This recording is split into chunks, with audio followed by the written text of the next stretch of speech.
North east India fashion week the artisans movement का छठा संस्करण जोलांग ईटानगर अरुणाचल प्रदेश में सुरम्यकोरो हप्पा नदी द्वीप पर आयोजित किया गया। इसमें फैशन जगत की कई जानी मानी हस्तियों ने शिरकत कर नॉर्थ ईस्ट की कला एवं संस्कृति को बरकरार बनाए रखा। 3 दिवसीय कार्यक्रम में पूरे पूर्वोत्तर भारत के 30 से अधिक डिजाइनर्स और बुनकरों ने अपने डिजाइन प्रस्तुत किए।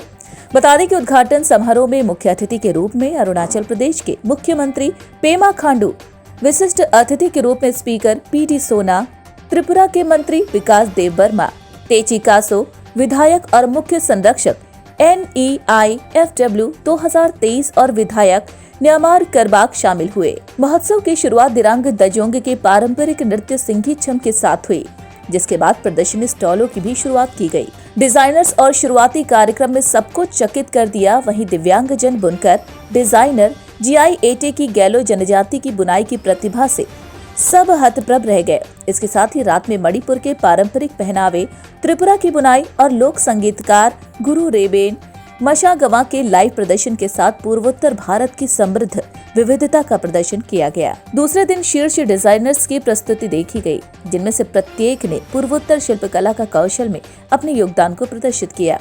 बता दें कि रात का समापन डिजाइनर रूपा रेबे की प्रस्तुति के साथ हुआ, जिसमें रूबरू मिस्टर इंडिया और मिस्टर अरुणाचल 2023 शो स्टॉपर थे। इस कार्यक्रम में समावेशन, सशक्तिकरण और सांस्कृतिक विरासत को संरक्षित करने पर ध्यान केंद्रित किया गया।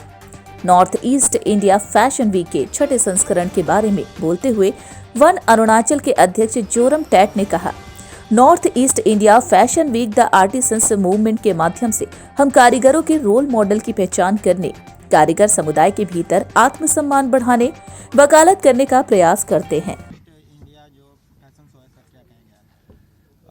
ये north east India fashion week इस बार का 6th एडिशन है और शुरुआत इसका जर्नी 2015 ऑनवर्ड से हुआ है।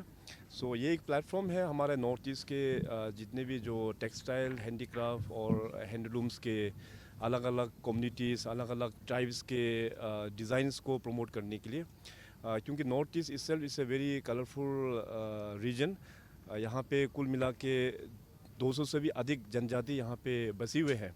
सो नॉर्थ ईस्ट जो इंडिया फैशन वीक के तहत जो नॉर्थ ईस्ट का जो पॉपुलर डिज़ाइनर्स होता है, तो ये उनके लिए भी एक प्लेटफॉर्म है ताकि जो अपना ट्रेडिशनल जो कपड़ा होता है थोड़ा सा मॉडिफिकेशन ऐड करके फिर उसको मार्केट के तौर पे मार्केट में लेके जाने के लिए।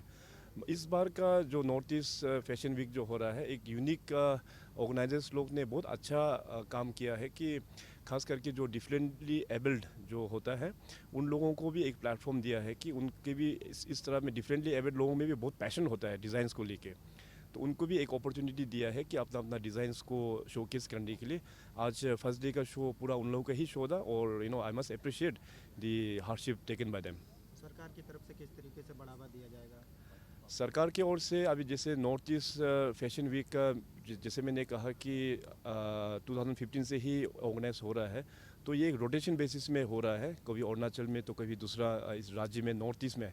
तो इस बार यहाँ अरुणाचल में हो रहा है, तो हमारा वैसे सरकार के अलावा और भी बहुत सारा ब्रांड पार्टनर्स काफ़ी लोग हैं, तो सरकार के ओर से जो होस्ट जो स्टेट है उनके ओर से भी ऑर्गेनाइजर्स को हम लोग एक सब्सिडी के रूप में, एक ग्रांट इन एड के रूप में हम लोग मदद कर रहे हैं।